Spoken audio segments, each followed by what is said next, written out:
Technology friends. Thanks for joining me today. We're going to take a quick look at this arrangement that Jackie Lacey made for one of our students to talk about different techniques in the arrangement and a couple of little Creative Flair tips and tricks that he added in. As you can see, he's done my aspidistra ribbon on the sides. This assignment was about radial design and mirroring. So whatever was put on one side was put on the other side to get the mirroring because they're supposed to be pretty exact. And then adding a little creative flair. So radial design means everything comes out from a centered point. So you can see that our larkspur looks like it's coming from the very center of the arrangement. We have, even though it's a horizontal design, everything is coming out from that center point.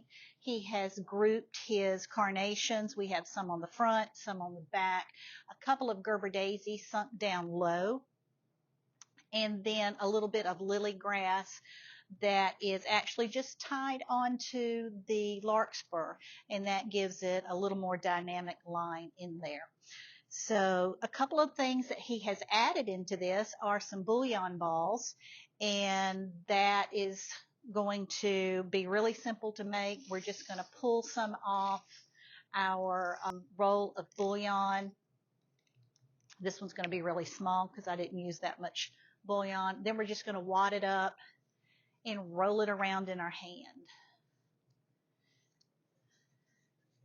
And that will make our bullion ball. So the tighter I roll it, the smaller it will be. You can see this one is almost the same size as his, but not quite. He's also used a little bit of moss on the front and on the back to help hide any mechanics. Now, moss is a wicking agent, so one of the things you want to be very careful about is to make sure that it is completely inside the container. So if it were outside of the container like that, and this was going to be sent to somebody's home or used in a certification or competition, then you would probably have a mess on the outside of the container. So you always want to take your knife and carefully cut this, not really cut it, but tuck it back down. That gives it a clean edge, makes it appear to be cut even though it's not really cut, and that will keep it from wicking outside of the arrangement. Now, if you notice, this arrangement is really flat. We do have a lot going on, and we do have some depth, but it's really flat. So one of the ways that Jackie added some creative flair into this and also created depth is he took the carnation stems, wrapped them with the bullion, and then carefully over the edge of the table pressed down to be able to make them bend without breaking.